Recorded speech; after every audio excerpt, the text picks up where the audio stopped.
की राजनीति में इस वक्त एक दिलचस्प और थोड़ा चुभने वाला मोड़ देखने को मिल रहा है। पुष्कर सिंह धामी की कैबिनेट में अब ऐसे मंत्रियों की संख्या लगातार बढ़ रही है जिनकी जड़ें कभी कांग्रेस में रही हैं। ताजा कैबिनेट लिस्ट ने इस चर्चा को और तेज कर दिया है क्योंकि 11 में से 7 मंत्री ऐसे बताए जा रहे हैं जो कभी कांग्रेस का हिस्सा रहे और बाद में भारतीय जनता पार्टी में शामिल हो गए। जैसे ये सूची सामने आई, लोगों के बीच एक व्यंग्य तेजी से वायरल हो गया।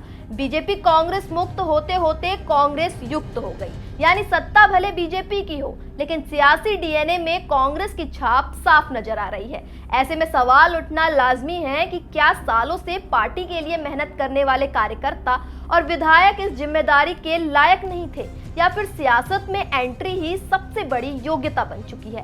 कांग्रेस पृष्ठभूमि वाले नेताओं का पलड़ा कैबिनेट में भारी पड़ रहा है और अब लोग कह रहे हैं कि क्या बीजेपी में जो नेता लंबे समय से मेहनत कर रहे थे, कार्यकर्ता से विधायक तक का सफर तय किया था, वो इतने काबिल नहीं थे कि उन्हें मंत्री बनाया जाए, और अगर काबिल थे तो क्यों इन्हें दरकिनार किया गया। इस बार भी कैबिनेट में 5 मंत्री बनाए गए जिसमें से 3 मंत्री ऐसे हैं जिनकी जड़ कांग्रेस से जुड़ी हुई है और यही कारण है कि इस चर्चा ने फिर जन्म लिया। अगर नाम पर नजर डालें कि आखिर कांग्रेस पृष्ठभूमि वाले वो नेता है कौन, तो पहले सतपाल महाराज जिन्होंने 2014 में बीजेपी पार्टी ज्वाइन की, दूसरे सुबोध उनियाल जिन्होंने 2016 में जब कांग्रेस का बड़ा विद्रोह चल रहा था उस वक्त बीजेपी का दामन थामा, तीसरी रेखा आर्य, ये भी उसी दौर में बीजेपी में शामिल हो गई जब कांग्रेस का बड़ा विद्रोह चल रहा था, चौथा सौरभ बहुगुणा, इनके तो परिवार वाले भी कांग्रेस पृष्ठभूमि से हैं, लेकिन 2016 में जब विजय बहुगुणा ने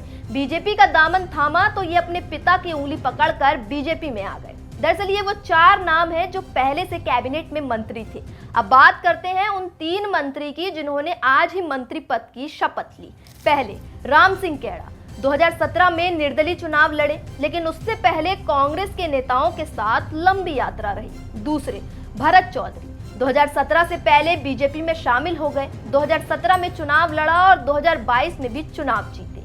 तीसरा प्रदीप बत्रा 2016 में कांग्रेस के बड़े विद्रोह में पार्टी छोड़ दी और बीजेपी का हाथ पकड़ लिया, लेकिन अब जाकर इन्हें पार्टी बदलने का इनाम मिला है, यानी कि ज्यादातर नेताओं ने 2016 में ही पार्टी छोड़ी है। ऐसा सुनने में आता था कि बीजेपी पार्टी में पारदर्शिता है, यहाँ गुटबंदी नहीं होती है, लेकिन आज के कैबिनेट विस्तार के बाद सियासी हलचल तेज हो गई है। क्या इस फैसले से सभी नेता खुश हैं या फिर अंदर कुछ और ही खिचड़ी पक रही है? पार्टी ने सबको मना लिया है या फिर चुनाव से पहले कुछ और हलचल देखने को मिलेगी?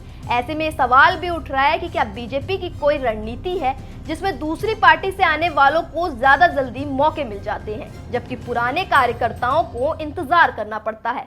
फिलहाल बाहर से सब कुछ संतुलित दिख रहा है लेकिन अंदर ही अंदर क्या खिचड़ी पक रही है, ये आने वाले समय और चुनाव ही बताएंगे।